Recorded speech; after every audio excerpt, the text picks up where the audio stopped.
Hi, everyone. Welcome to our February WellNurse Spotlight. My name is Charlene Platon, CEO and co-founder of WellNurse, and we are so excited to welcome you all today. And WellNurse is on a mission to empower nurses to be their best selves. And so we host these monthly spotlights to highlight nurses and their journeys of self-care and well-being, and also to highlight the diverse profession of nursing. And for today's spotlight, we have our co-founders on the call, and we will be able to screen any questions that come through. This is a live stream conversation, and so if you have any questions and you're tuning in from LinkedIn, YouTube, or Facebook, feel free to drop a message in the comments throughout the conversation, and we will be happy to field as many questions as we can. And so on the call, we have our co-founders. We'll introduce them first. Michael, would you like to introduce yourself? Hi, everybody. My name is Michael Horn. I am the developer on WellNurse. And I also just want to thank you, Dolores, for coming on with us. It's amazing to have you here. Awesome. And how about you, Jillian? Hi, everyone. My name is Jillian Littlefield. I'm a nurse and a co-founder of WellNurse. And I also want to thank Dolores for joining us today and everyone else that is on this live stream. Perfect. Thank you. And without further ado, we are so excited to announce our February 2021 WellNurse Spotlight. And that is Dolores Reidenbach, RN, MA. And as a registered nurse, counselor, and therapist and entrepreneur, Dolores Reidenbach finds her passion in helping others navigate difficult moments and supporting them in relocating their joy and finding their pathways in the journey of life. Dolores started her nursing career in the emergency department and then shifted to business sales and consulting. From there, she founded Focused Future, LLC, which provides evidence-based solutions for mental and emotional health interventions. After completing her master's degree in counseling psychology, Dolores invested her time as a community organizer, funding a not-for-profit counseling center for uninsured and economically fragile women, and several retail social enterprises to support the center. Dolores' heart lies in her work with women, particularly those in caring professions. And so, Dolores, thank you so much for being here today. It's so great to see you. Wow, what an opportunity. Thanks, everybody, for taking some time this afternoon to learn a little bit more about things in nursing. It's a very exciting field. So thank you for the opportunity. Great. Thank you so much, Dolores. And we are so excited to have you on this spotlight and to really highlight the work that you do. And we really wanted to start with learning more about you and your career in nursing. And can you tell us a little bit more about that and how you got to where you are right now? Okay, well, that's been a long time. So I have to cover about 30 years in about 30 seconds, right? So, but by way of background, just so you know, I actually came from a very big family, and I'm one of 6, and I was what's considered an Irish triplet. Now, some people know what an Irish twin is, but an Irish triplet, for those of you who know what that means, is that 3 babies got born in the consecutive years in the same month. So I'm in the middle of a triplet. My brother was born on the 9th of July. I was born on the 29th of July the next year, and my sister was born on July 3rd of the following year. So it was a fascinating world, and there were other kids in addition. So, but just as a joke about the Irish, and I have 2 older brothers and 2 younger brothers, and my sister and I are in the middle. I always joke about having a good right and a good left, so makes you a little bit tougher. So, a bit of background, I went to I graduated from high school at 17, and I really wanted to go to nursing school, and I didn't think I was smart enough to go there, so I went to business school. I'm not sure what that means, but it actually ended up being a really good strategy in the end. I worked for a physician practice and went to nursing school. I did really well there. It was an opportunity to, back then, to stay off of probation. So it was a fun time. I had a scholarship at a local hospital, and I went to work there after I graduated and worked in the emergency department, and loved every minute of it. It was the most exciting opportunity I had ever had as a nurse. I loved working with the patients and really being in that intersection. That's difficult. People come to crisis situation, and big and small, and it did not only use your expertise, but also to provide that comfort and support and encouragement. However, what I found in all years is that I really still was geared toward the business and healthcare, the one that has got inventory. And so I was the one who was always looking at the waste and how we could do things better. So I did have an opportunity shortly there to work for a nurse, an organization who only hired nurses. And some of you who've been around a while, you might remember, it's called the Clinitron Company. So it was a specialty bed company. And the opportunity was that they only hired nurses and they trained us to be wound care experts. That was before we had experts and certifications in that.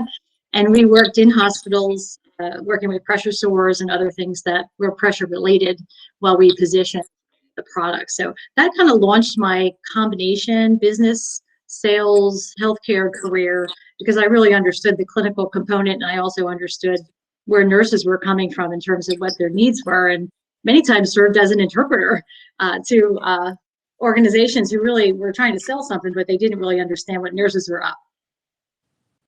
So in terms of continuing on, that I just moved on in that kind of a career. I worked at a lot of really large companies and enjoyed every minute. Boy, did I learn a lot. And in terms of how business functions and all the financial piece and the marketing piece and the analysis and strategies, and learned a lot of things just by virtue of opportunity. And I learned some stuff I probably could have lived my whole life not knowing. But moving on, it really was a good opportunity, and that informed my process. And as I did that for a few years, a lot of it helped with, because I was raising children and having the hours, really what were promoting me to continue on. It felt like an easy spot for me, because I seemed to be naturally kindred with mixing healthcare and business together. So how did I get to be a counselor? That's really, a fascinating thing, because it really was accidental, quite honestly. I was working for a consulting firm, and just by hook and crook, somebody said, hey, you seem to be really good helping people solve problems and figure out strategies, and we're having some trouble with some of our executives. Could you talk to them? And that's the very short version of the opportunity to work with executives and mid-level managers who were really struggling in their space. And they really weren't sure if they had enough capacity to continue to grow with the organization. And so we called them executive services. It really wasn't coaching, because coaching wasn't really, well, I guess it was kind of entering the marketplace at that time, but it was not a big deal. And I saw coaching more as encouraging people to be their best selves or how to advance their career. And that's how I think it initially entered the market. But what I heard from these executives I was working with was far different than trying to accelerate their career. It was a lot of background stuff. They had marital problems. They had a kid who was running amok. They had their own issues with addiction, or felt overwhelmed, or they were burned out, and they didn't know how to sort of resort their strategy and their future and map out their plans. So that's what it ended up being. It was kind of more like counseling. And I decided that I really liked that work. And decided that I was going to get a counseling degree as the credential. And that's what I did. Right. I never really intended to be a counselor. Yeah, and it's so interesting too, because a lot of the times nurses do think that there's only kind of one traditional pathway into nursing, right? A lot of people don't even think about the fact that you can be a counselor, you can be an entrepreneur, you can be in sales, consulting, whatever have you. The sky's really the limit when it comes to opportunities. And I first want to say too, I'm a twin also myself, so I just thought that was so funny how you mentioned that. We're actually both nurses, so it's really funny. But I just had to share that because it's just so hilarious. And thank you for sharing more about your background too, because if I'm not mistaken, you started in the emergency department, which I'm sure was an interesting experience. And then going into business and counseling too. So that is definitely an interesting switch with the careers. And so can you also mention, in terms of that with counseling, was there any other specific moment for you that really sparked that change, or where you really knew that was a path you wanted to pursue? Well, based on the experience that I had working in that space with the executives and the managers, I really felt like that was my sweet spot, because I had an ability to give perspective and to assist them in a non-judgmental way. And honestly, people don't like to go to counseling. So anytime you mention going to counseling, people have like a heebie-jeebie about that, or they resist, or they're not interested, or had a bad experience. So I was reluctant to call it counseling, but that really was the credential that I needed. And it really was on par with what I was doing in the emergency department, because as those of you who know, I mean, people come in crisis, and they need somebody to hold their hand and to encourage them and persuade them in some ways that they should have hope, and it was going to be all right, and things were going to work out. And it was on par with sort of that same type of encouragement. And one of the things that I didn't learn until much later in my life, I think, was that having a high degree of intuition, which I think nurses in general share that skill. And it's a good and bad thing to have. And in counseling, you really have to learn to manage it. And in business also. So the combination of working in the emergency room, being on the business end of medicine, and then moving into counseling, it's kind of like an eclectic string of pearls, I think. Yeah, that's great. I do agree. It's also interesting because all of us with our team in WellNurse, we also had really unique journeys. Not all of us had kind of the linear path necessarily with how we got to nursing or how we got to where we are now. So I always love and enjoy hearing about these different stories with how you got to where you are now. So thank you for sharing that. Well, the story about how I actually ended up doing the counseling center was, that's, I don't know if it was a movie or there was a line that said, a baby changes everything. Mm-hmm. That's such a funny story because I have 4 children myself. 3 are ADHD and 1 is deaf. So, and she's actually probably ADHD too. So I had some complications in terms of, raising very active children, and we didn't know as much about ADHD back then. So it was the job opportunities were really great because I could manage my schedule. But when that ended up happening, fast forwarding to, I was working as a vice president of sales for a company in Pittsburgh. And while I was finishing my counseling degree, actually, because it was a much better opportunity financially and hours wise. But my youngest daughter, who's deaf, ended up having a baby. And she really was not all together to care for him. So we ended up taking custody of him. And anyway, she's highly functional now. She's 32, but we're the primary parents to her son, who's now 13.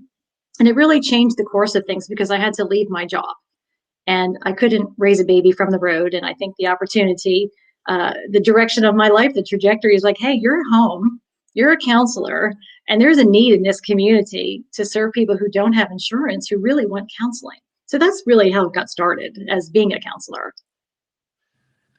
Yeah, that's incredible, and I know firsthand from serving a lot of underinsured, uninsured patients and populations that it is a huge need that I think is often overlooked, and there is the stigma on top of that, when it comes to counseling in a lot of these different populations. I mean, as a whole too, in our society, I feel like there is that stigma for counseling, and do you feel that your experience in nursing had really contributed to your role as a counselor or kind of enhanced that, or how did you see those two kind of intertwining a little bit more? Oh, absolutely. I think that having the clinical understanding of what's happening in the body and medication knowledge and process and assessment tools, I think that really was a great integration into being a counselor and being an intuitive person as well. The opportunity to really understand what was happening in the combination of the mind and body. And the twist of that allowed me to really help people understand what was happening in their body and in their brain, or how their nervous system was responding in a way that maybe other non-clinical counselors wouldn't have. And it made a lot of sense to people. So that did allow me to help them sort of take it to a different direction. And having just had experiences of children with ADHD, and I was like a hope dealer. I love that, a hope dealer. I think that's great. I really love that actually. And yeah, you're right. It seems like a natural marriage almost, right, between the two, counseling and nursing. It's kind of like the holistic overview of between mind and body. And sometimes in medicine, I feel like that could feel so separate. So it's kind of like that natural marriage between the two. And I think that's actually, it really goes hand in hand. So that's really awesome to learn about and for you to share about. And I also want to learn about your business too, because I know that you have Focus Future, and I know you've done other ventures. And can you tell us a little bit about that? Because that's so exciting to hear about the different things that you've done. You bet.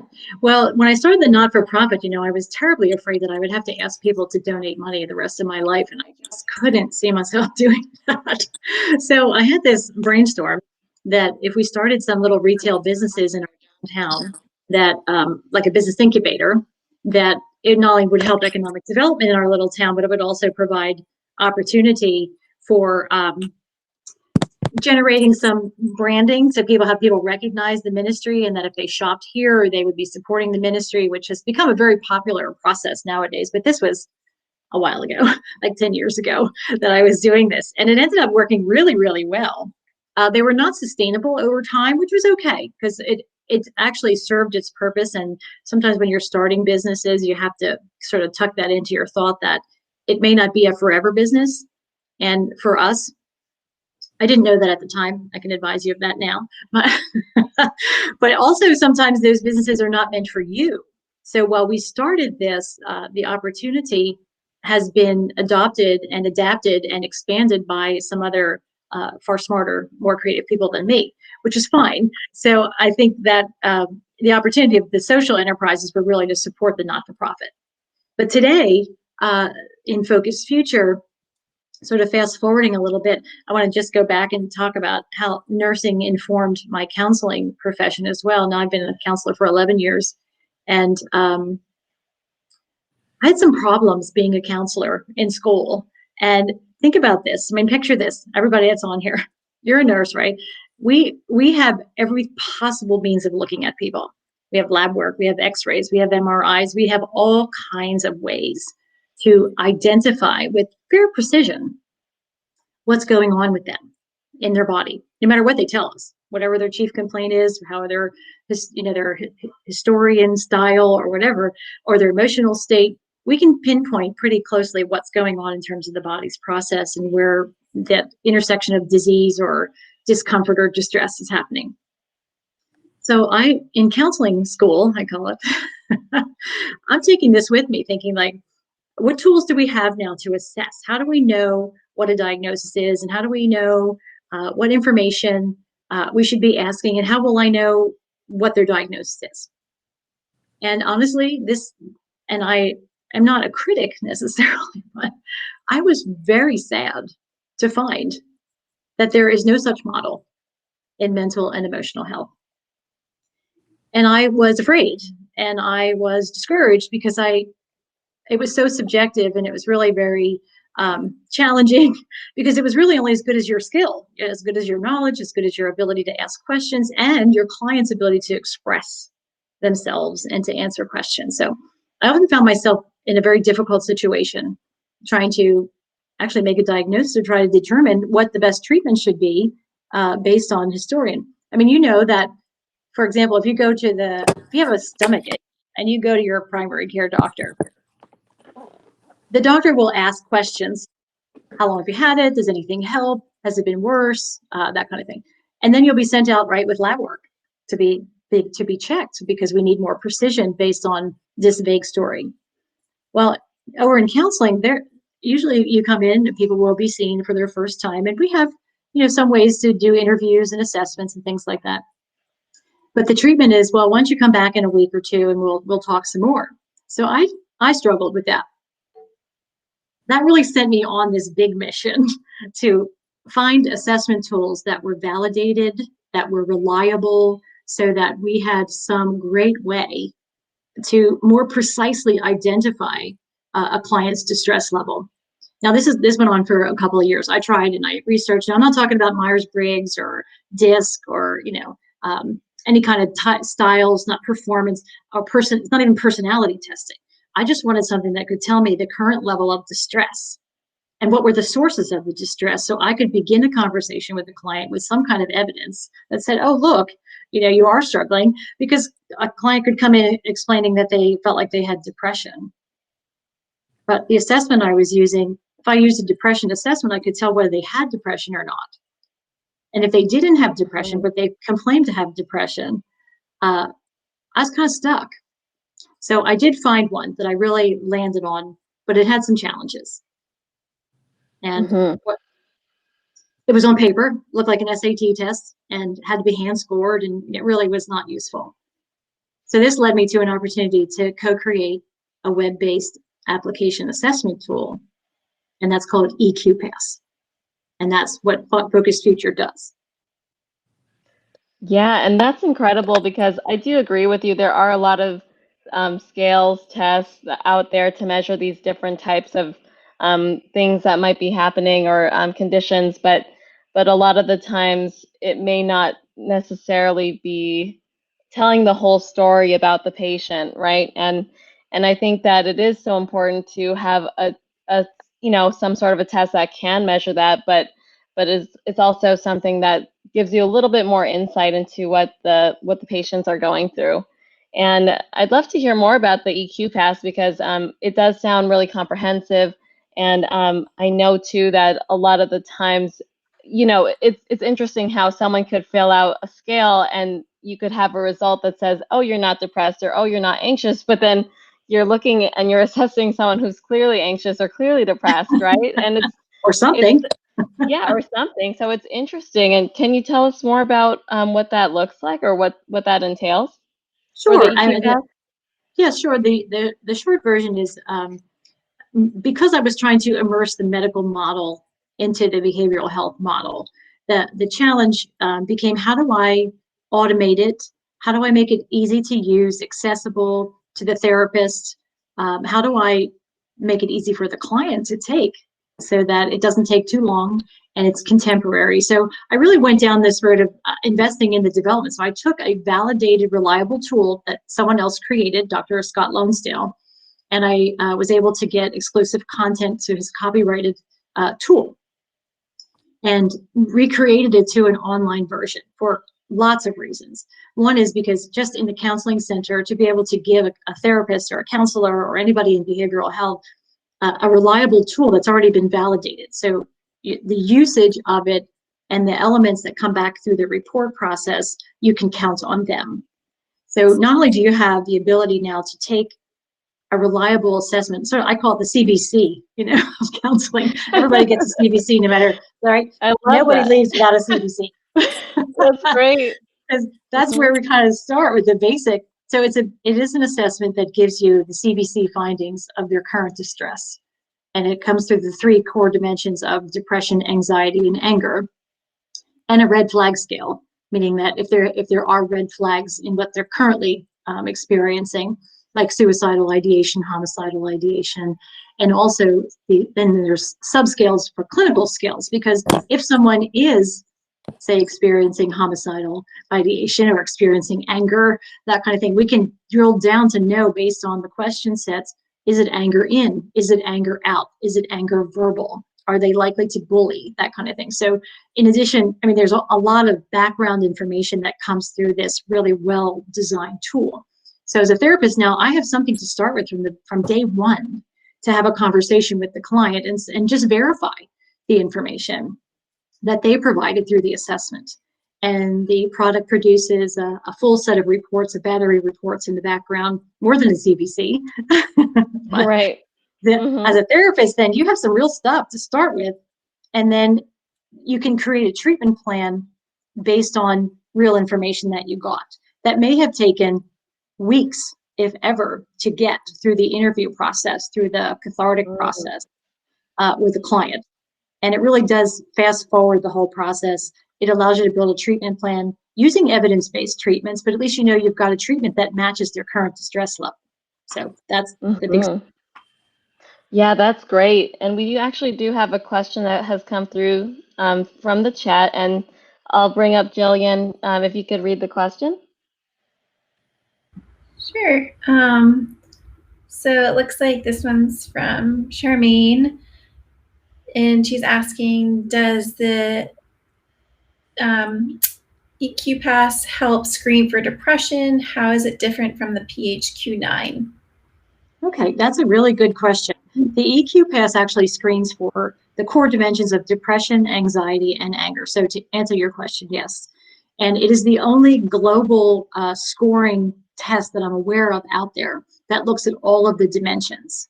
I think for the PHQ-9, especially used predominantly in healthcare, that it really just stretches out to dig a little bit deeper into identifying the degree to which someone is depressed or anxious or angry. And then in addition, not only to what degree they have, because it comes in the scales, if you will, for all of those three dimensions are minimal, mild, moderate, and severe. And then the corresponding subscale will tell you, based on the answers that the client provides in the EQ pass, what are the drivers behind those things. And it's more comprehensive and more comprehensive, I guess is the word, because you're looking at multiple dimensions of potential distress issues in your client.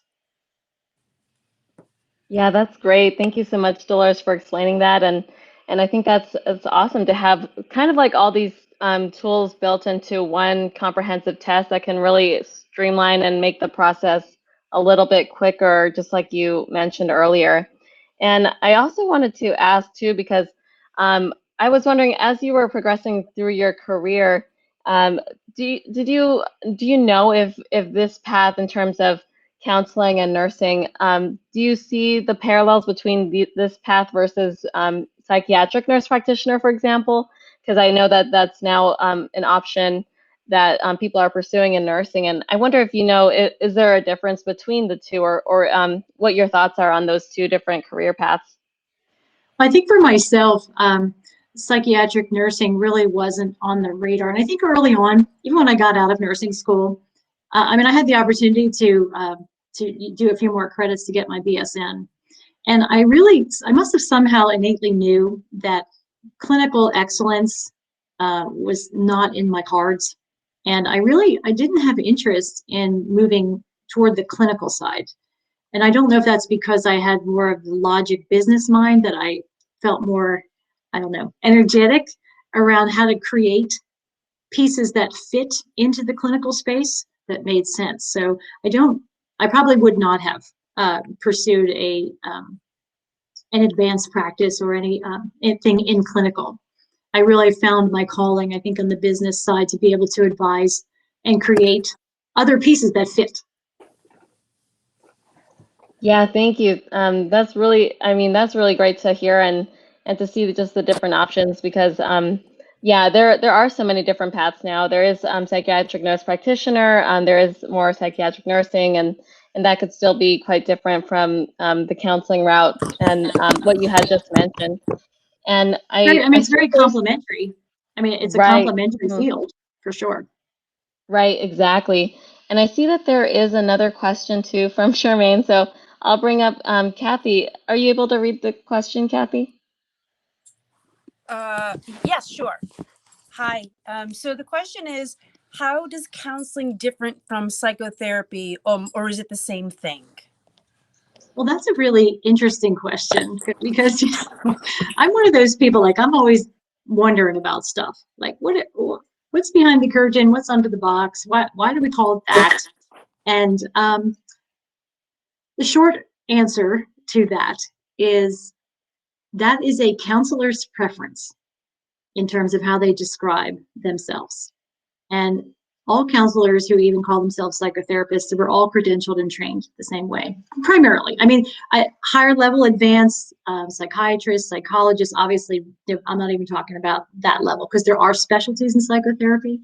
But I would say at the counseling level, they're essentially the same, but you may specialize. The counselors can pick a particular philosophy or process that they focus on. Some people really like things like psychodrama. It's called when someone's really struggled, has deep trauma, being able to help people walk out that trauma from the past. There are methodologies that fit into psychotherapy. So I'm not an expert in that area, but I do know other counselors who really focus on psychotherapy strategies. Yeah, that's great. Thank you so much, Dolores. And I also wanted to ask, because I know that you're working on different things, and can you tell us a little bit more about what other projects you might be working on at the moment? Sure. Well, what I'm trying to do, with the EQ Pass product is one, to push credibility into the behavioral health arena, to give all of us who are practitioners a really reliable process, because we want to do the best we can. And anytime you have a new tool that delivers new insight, I just think that promotes the professionalism and the practice and the ability to be more helpful to the clients. So that was my first intent with EQ Pass. What has developed out of that, though, are some other sort of fascinating opportunities to apply it in other places. For example, the tool has been built as a web-based application. So all the HIPAA security is addressed. But what we're able to do, though, is to be able to capture blind aggregate data in the background. So, for example, I'm talking with a local high school here who has been doing a lot of screening for mental health for their students. Of course, that's a whole nother topic where they have concerns that are just growing given pandemic. But even prior to that, they were doing screenings with their kids. But it was on paper, and they met with a therapist, and it was labor intensive. So looking at offering this to the students who can complete it in about 10 or 15 minutes, and then it can be reviewed by a therapist to identify any red flag issues or any crisis things that needs to be done. So the students can get individual wraparound services if they need them or want them. But the school then is able to extrapolate sort of across their population what the global distress is in some detail. Now, it's not by person, it's just aggregate compiled data that's blind. But it will help. Their intent is to use that to know if they have the right behavioral health services in the school. How do they advocate for the kids? How do they support them? How do they know what services would work best for them? So to be able to extrapolate the data for advocacy, for research, for being able to better support. So that's another piece that has a lot of interest. And doing groups like that, because you can have specific real-time data on global distress. So that's another piece of it. And the third piece, what I have done is just begun to offer more training or more opportunities myself. Like I have a company called Inner Me, which is a boutique style, more for, I joke, I have a little article I wrote about, it's called The Normals, which, a lot of us are fairly normal, and we always joke about what the definition of that is. But, currently, because there's so much distress that even normal people or people on average who are very resilient, like our nursing colleagues, are still struggling at this point, trying to push ourselves into, post-pandemic method. But my opinion is that the bombs haven't stopped bursting overhead. And I think that we don't really know the level of damage among our colleagues. And the whole intent, with the self-care in WellNurse, is so kindred with what I believe and specialize in terms of helping people who really need someone to help them walk through what their strategies might be for self-care, and maybe processing some of these difficult things, because the impact of the pandemic is, we talk about burnout a lot, and that's pointing to the problem. However, it's still deeply personal for people.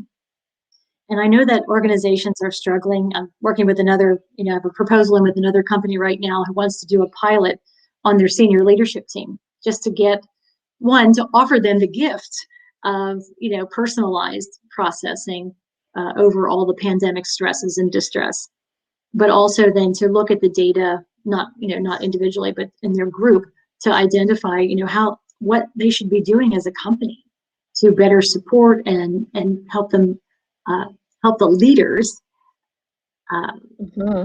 start in healing, so they can, because the leaders need to lead the recovery of the rest of the team. Right. And you brought up a lot of great things just there with, there's so much going on with the pandemic, with the rising amounts of burnout in nurses, and really the focus on self-care and the attention brought forward with that. And with the work that you're doing, can you tell us a little bit about the trends that you've seen in terms of global distress, and also what you do see in nurses, and any thoughts for how we might help with that, or what we could do? Yeah, I would say, a couple of things. I'm seeing what I would professionally call mild dissociation. Now, dissociation means that we go someplace else in our head while we're enduring stress, right? That's a very common term where there's trauma. But however, it is a short-term strategy from our autonomic nervous system, with our fight or flight, that we can endure high degrees of stress because we go someplace else in our head. And it's meant for short-term. And additionally, the cortisol secretion that is just like rampant. I mean, we could, if they were doing drug tests on cortisol, I mean, geez, we'd all be way over. We'd be in the red scale. So what I'm seeing, though, is the dissociation, meaning that people, especially nurses, push, very persistent, can really work hard. And then you jump into resilience. You know, your persistence has to become into resilience. Like, this is really hard, but we're just going to keep doing it. And I say this all the time as nurses, we just do what needs to be done. We just do it. And it's only later that we go, should I have done it that way? Or did it make sense? But I think in current day, the global distress levels are really off the charts. And it's different for people. Anxiety is huge.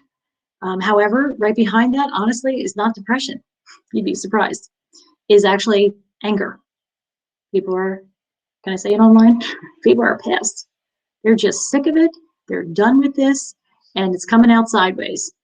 And the dissociation becomes, I have to continue to function, so I have to go compartmentalize that someplace. And the beautiful design of the body is, unfortunately, that gets pushed down into the body. And that will come out later in disease process. It can come out, dissociation needs to be brought, people need to be brought back together, because that sometimes in dissociation, in short term, it's a easy, oh my gosh, the stress is over, I'm good to go. But in cases where we're separated from our mind, from our body for long periods of time, lots of things get in the middle of that gap, and it has to be an intentional process to bring that mind and body back together. So I'm seeing a lot more of that. And it comes out as unwillingness to admit, it comes out in saying, I'm fine. So it comes out in a lot of ways. Right. And obviously there are a lot of concerns with that in the short term. And what would you say is your biggest fear if you had to pinpoint something in the field of nursing, just with all these different things that are going on, if we don't do anything about it? Well, I think, in terms of fear, well, a couple of things. One is, I think that one of the barriers maybe to nurses to, and any of us really, into really digging into self-care is that, think about, I mean, us as nurses, we're doing the caring, we're doing the advocating.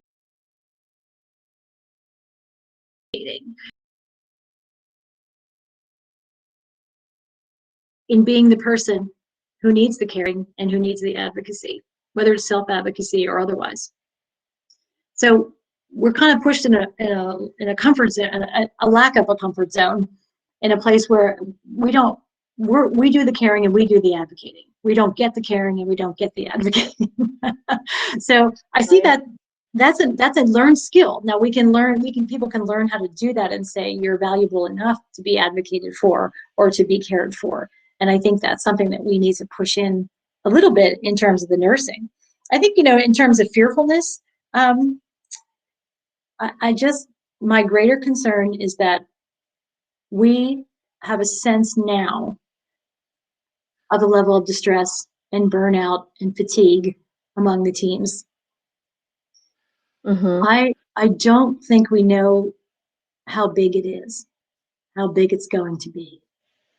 And we need to be preparing now, because once all of this starts blowing over, so I was thinking about the bombs overhead. I mean, seriously, when people are in the middle of a chaotic war situation, I mean, there's just so much chaos going on. You can't see, you can't think, you can't really smell. But once all that stops and you can get the lay of the land of all the wounded, I think we're going to have more challenges than we think. And I like to be proactive and say, let's just pretend we're going to have a lot of wounded people. If we don't, that's even better. But if we do, how are we going to manage that? Right. Yeah, absolutely. And we really love to ask the nurses that we have on the spotlight about their own self-care journeys too, and how they are managing their own wellness and well-being during this challenging time, and just in general. And And, a lot of these actions do start with ourselves. And so we'd love to learn about your own self-care and what do you do for your own, to promote your own well-being, and any tips that you'd recommend for others, but just wanted to start there. Sure. Yeah, I'm a big self-care proponent. In fact, I secretly call myself the self-care guru because I am a firm believer in it. But it's very personal. It has to be unique to you. I would say in a crisis situation, I tend to go more sensory. So since we have 5 senses, right, we can easily put ourselves into a place. Like some people are very soothed by fragrances, or fragrances that remind them of something more positive. Or somebody might want to go take a drive just to look at the mountains or the snow cover or something like that. I like to listen to music. I either like, instrumental strings or violins, or I like jazz, but other times, I need a song that has like these whiny lyrics so I can speak my, what I really think. This My is terrible. So I would say my self-care in more urgent times are something that I can reach to quickly. That I know it's a short-term fix. It doesn't fix whatever the source of my distress was, but it can help me sort of limp along a little bit because I have like an offload. Because when we have distress, it's like a pressure valve. And if we keep holding that pressure valve, it is going to blow off someday. But in the meantime, if we allow little bits of the pressure out by using these, smaller sensory kinds of things, it does kind of get you back to be able to maybe manage what's happening, not the source issue, but manage to continue to go. But overall, I mean, over years, I've had to learn a lot. As a therapist, is a highly stressful job because you hear incredible journeys that other people have lived, and it's a whole nother type of self-care. Nursing obviously is self-care. Being a mom of ADHD people. I have the crazy, funniest stories about that, because I thought I was going crazy. But I would say that overall, I've kind of learned to build it into my life. Not all the time. I mean, sometimes, I was just a wreck. And, I would gain 50 pounds. I would lose 20 pounds. The sensory part of eating, that became my short term for a while. I've had to learn to self-discipline myself on that one. And I would say that overall, like I'm a person, like I do yoga because I said it a couple times, but as I'm getting older, I was always an exercise person, but I have to, the yoga I like because it's more well conditioned for my current status. I do take a cardio class. I do plan quiet time for myself. So I just know myself, and it took me a long time, and I'm sure that a lot of people can identify with this. I mean, we have this wrestleness in our minds all the time of, well, I'd really like to do that for myself, but I need to do this for someone else, or I need to do something else. And a lot of times it is legit because we're busy. We do a lot, and we do invest a lot of ourselves.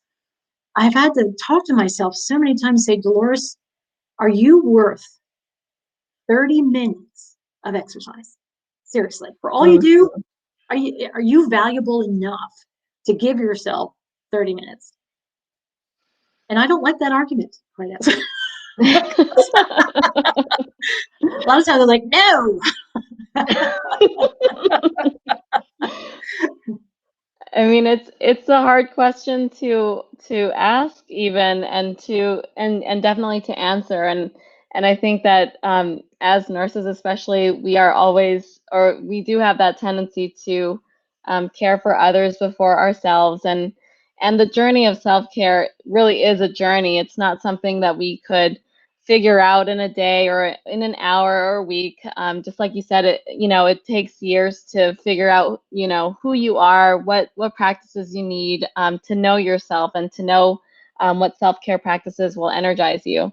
And do you have any tips for how someone could start? Because I think that a lot of the times, like it really, for myself, I feel like I didn't really start on my own self-care journey until we had the pandemic happen, and then I was kind of forced to.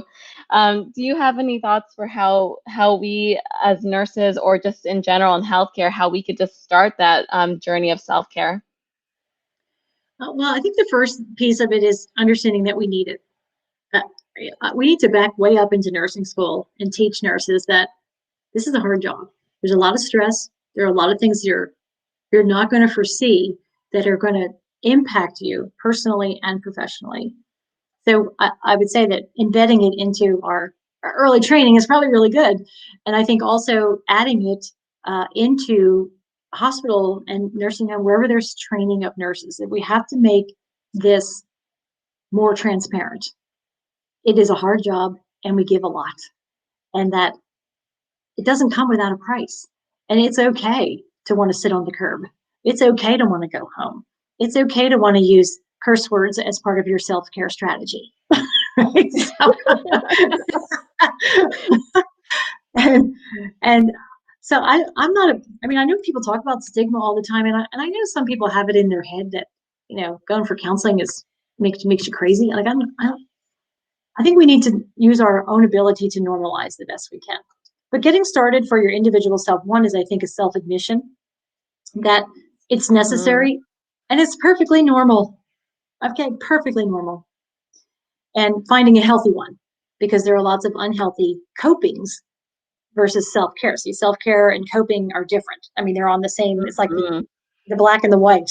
And, our coping, we tend to be more willing to use coping strategies versus a self-care strategy, which will help us to be more healthy and heal faster, quite honestly, and not contribute to more distress. So I would say admitting that it needs to happen, being willing to lean in and examine what you're coping with right now and how to flip that to a self-care strategy.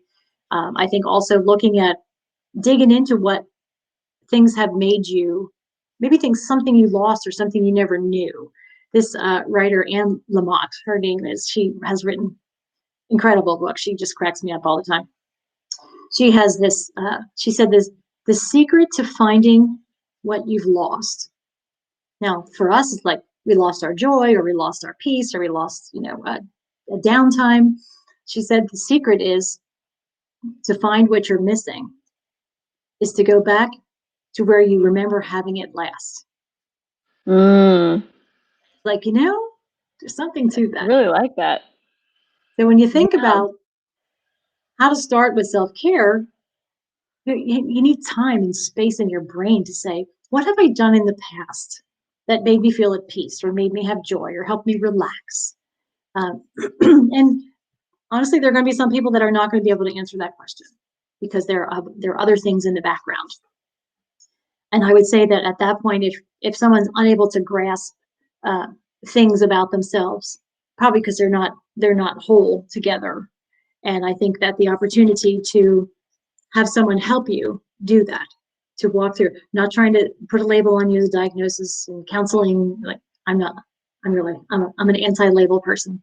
I'm like, do you need a diagnosis seriously to make progress? You really don't. Behavioral. Now, outside of psychiatric, I'm not talking about that. I'm just talking about everyday normalized counseling for people who are just struggling in life. But I think the opportunity to have someone come alongside you and help that. I actually developed self-care maps for my clients, and we work on them together because sometimes they don't know. They just don't know. And some of it has to do with being burned out and over the edge and just, so like, I don't even know where to start. Can somebody just sit me down and like tell me something about myself? So I ended up doing more of that in the Interme Solutions Center. Yeah, that's great. And you mentioned a lot of pearls as you were talking just now. And one of the things that I wanted to ask about too was you mentioned incorporating some of these strategies when you're a student or new to practice. And just thinking about your own journey, is there anything that if you were to go back in time as you were a new to practice nurse, is there anything that you would have advised to yourself or anything you would have done differently back then? That's a really good question because I was a young thing and I didn't know anything about anything. I had no idea. And the interesting part though, when I got to the emergency department, was my first experience of that old saying about how nurses eat their young. Oh my gosh. Oh. And being an intuitive person, like I was completely overwhelmed by the whole process. Not the patients and not the care, but the people I worked with. I would say fast forwarding, I didn't know how to self-advocate. I didn't know how to say, this is not working, and that's not good. You know how we're all kind of pushed along to just keep moving, just keep doing it, just keep getting it done. And we don't have time to talk about, your feelings or whatever. But I would say that self-advocacy, that we have to teach nurses how to become comfortable saying, I'm not feeling good about this. Following your feelings, following your intuition, knowing when the stress levels are too high, what's your tolerance. So self-knowledge and self-advocacy. That's great. I really like how you phrase that, and you're right. Self-advocacy is so important, and that's not something that we really learn about in school or really learn about when we're really new to practice. That's kind of something that you just figure out, unfortunately, over time with trial and error. And I think that it is so important, and self-advocacy really is taking that step to actually voicing your needs and what your wants are to help you, especially with the environment. And just like you said, a lot of the environments can really promote the idea of nurses eating their young and not really have that safe space for new to practice nurses. And are there any other tips that you would recommend for self-advocacy, or any other ways that you would define that? Well, I think one other way I would discuss, and I talk about this a lot in my self-care training programs, there's this thing called the emotional vocabulary. And you've probably heard of this before. But there are thousands of words to describe how we feel. However, I just read a research study, I kid you not, was just completed at the beginning of 2020. And that the average emotional vocabulary of an average adult over 18 is 12 words. And about 50-50 split. 50% 6 are positive and 6 are negative. So when I speak about this, sometimes I always talk about, did you ever check the emoji section of your phone? What is the percentage of positive emojis to negative emojis? And I actually counted them one time. I don't remember what it was. But we're destined to think negatively. But anyway, the point being is that our emotional vocabulary is a critically underdeveloped skill. What I have found working in therapy and also for myself is to better identify what I'm feeling. All right.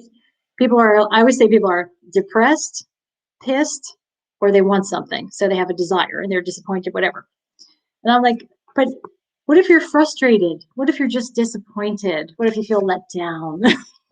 So I have found that people recover faster in self-care mapping, especially when they can specifically and more precisely identify the feeling. So emotional I'm a big proponent of growing your emotional vocabulary and being more precise. Right. And that's so interesting. I never really thought about the emotional vocabulary and the fact that there's 12 words, I think you mentioned. That's the average. Yeah. I mean, that was a research project. Yeah, that's amazing. A research project just identified that. Wow. Yeah, that's insane. And I really enjoy learning about these different opportunities and different ways for us to think about ourselves and how to advocate for ourselves. And is there anything else that you would advise, any other advice that you would give to nurses in terms of pursuing their self-care journeys, or just in general when it comes to their well-being? I would say in general, we have to view ourselves as a whole person. And I use that also. It's one of my strategies. It's called whole person thinking. And we can read about mind, body, soul, right? So, I mean, that's not an uncommon discussion. The challenge is that while we know that in one part of our brain, we do not care for, think, or process in that way. And what I mean by that, here, I'll show you I'll let you see my little picture here. But I call it the self-care strategy of understanding the whole of your parts, meaning that we have a physical body, we have an intellectual mind, we have emotions. This is emotions in sign language, my deaf daughter. We have a spiritual self, which I'm not talking about going to church. I'm talking about a divinity. There's a spiritual life that has to do, because when we die, what makes us who we are goes away. And then we have our self-will, where we have complete locus of control in our life. We do. We seriously do. And then the last part, which has more to do with development, which is our sexual, sensual self. But strengths and weaknesses and woundings occur all across that continuum. And identifying, trying to pick one and say, well, if you just learn this, you will be better. If you just feel this, you will be better. If you just physically do this, you will. That is not true. That is the biggest lie of our lifetime, is that there's no part of our whole body, there's no part of our whole self that isn't impacted by something, everything in our life. So I try to pursue this whole body, this whole person thinking in terms of healing and processing and trying to take that journey into self-care and to just restoration, to get to a happier life, to have one with more joy and less stress. Yeah, that's great. And I really love how you emphasize the holistic person, because there are a lot of different avenues to our health and wellness. It's not just physical health, which I think tends to be the main focus that people lean towards when they do think about their health. It's really all those avenues, your body, your mind, your thoughts, your feelings. And I really, and thank you for emphasizing that. And we are getting close to the end of the hour here. Yep. And so I do want to ask, is there any advice that you would give to nurses or healthcare professionals who are listening who are interested in these non-traditional paths for healthcare? And what advice would you give them, whether it's for entrepreneurship or some of these other areas for work in the healthcare industry? Absolutely. Well, I appreciate it. I'll try to finish up soon because I wanted to talk about it, because the business side really is my passion too. It just, I'm able to speak through my personal intention to change the world some way through the business strategy too. But I think those who are interested or are nurse entrepreneurs, super duper exciting. I mean, I love being a nurse. I feel like there isn't anything I couldn't do. In fact, I read a really cool article that said anybody that marries a nurse is just like winning the lottery. Just saying, just putting that out there. I think that's true personally. we got a whole handful of superpowers. We don't just have one, we got a bunch. Okay. So, oh yeah. In terms of experience, in entrepreneur, one is, not to be afraid of failing, because it'll happen. It has to happen. If it doesn't happen, I don't know. It's just not possible. And the second thing is, I would say that, you can't be successful by yourself. And you have to reach out and network with other people, not be afraid to call people or email people or LinkedIn message people. Say, oh my gosh, can I learn a little bit more from you? I can't think of anybody who would say, no, I'm not sharing my expertise with you. Everybody's going to have a different take on that, but I think we need to promote making ourselves available, those who have experience, to just dialogue. Maybe we need some kind of, a training like this where we can talk back and forth, or people can get one-on-one resource just to know like how to walk it out. More like, how did you do it and how did that work and how did you learn it? But if you can master those two things, not to be afraid to fail and make sure that, you look for it because it's going to happen, and to be grateful for knowing that there are resources out there and be willing to use them. But I would say, just my own experience, I messed up a lot. I've tried a lot of different things. I'm the first one to share all my stories. Fortunately, I have a husband who's tolerated me generously for 30 years going, she's nuts. How does she think that's going to work? He's like the accountant engineer type. So he's like, where's your plan? I'm like, I don't have a plan. What do you mean a plan? I have a good idea. Anyway, so here's a couple of things. I wrote them down, so bear with me.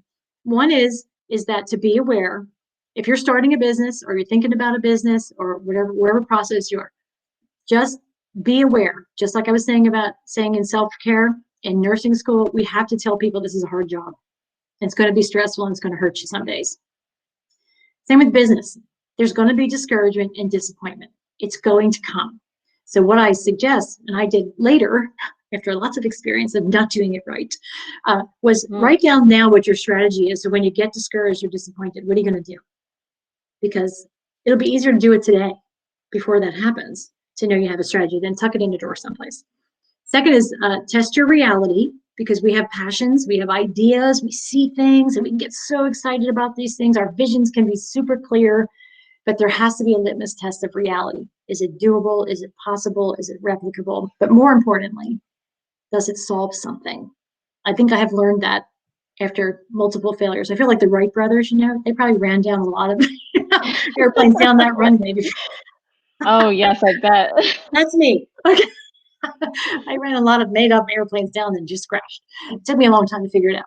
But what I learned was that I had to clearly understand how what I wanted to do was going to be a solution to a real problem. So I had to understand the problem in order to create the solution, and then to see if it was actually doable. So that's just one. And avoid island behavior. You can't be successful by yourself. You've got to surround people with all kinds of people around you. People who will tell you you're stupid, or you don't know what you're doing or what you're talking about. All other people going, you're amazing. This is awesome. And I wish you luck. And everything in between. And be patient, because it never happens as fast as you think it is. It's never going to be as big. And be aware, personally, it's a great journey. I encourage everyone to do it, even if it turns out to be a complete disaster. But here's the takeaway for me personally, self-discovery. All right. I learned things about myself I didn't know. Self-discipline, because I had to learn not to do some things, like get in the way. Self-awareness, like how was I coming across to other people? And, did I sound like a crazy beast? And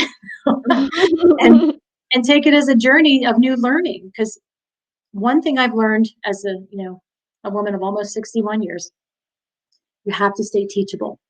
If you know everything, you're destined to fail, for sure. You have to be teachable. Someone always knows something you don't know. You don't know what you don't know. So I would say just take it as a personal development process as well. So that's my advice for today. Yeah, that's great. And thank you so much, Dolores. That's really great advice that you shared. Lots of wisdom and lots of wisdom too for us as early stage startup founders for WellNurse. So really, truly appreciate it. And that's the end of the hour. I can't believe it's already been such a quick hour that went by, but I just really wanted to say thank you so much for being here today, Dolores. And also just want to ask, how can people find you, or how can people learn more about you? Probably the best way through email, which is my name, it's D and then Reidenbach at focused-future.com. And I guess you could put that in the box for people. But yeah, shoot me an email. I'm on LinkedIn. I'll help, and I'm a helper too, just like everybody here. We're all helpers. So I wouldn't turn you down if you said, "Gosh, could you hear out my story and tell me if I'm crazy?" That's usually what I say to people. It's like, does this sound completely ridiculous? So I want that first. No, don't tell me it sounds great. Yeah, I mean, yeah, entrepreneurship is such a crazy journey, but it's so great to be surrounded by like-minded people, or even other people who aren't maybe like-minded but have some good thoughts about what we're doing. So thank you so much for those comments, and just wanted to share with the audience watching too. We will continue to have more WellNurse spotlights, so just go ahead and visit us on our social media. So you could follow us on social media, linktree.com/WellNurse App. Or you could visit wellnurseapp.com to learn more. And once again, we just really wanted to say thank you so much, Dolores, for being here today, and we really appreciate it. Yeah, my pleasure. Thanks, everyone. Thank you so much. Look forward to the next one. Bye.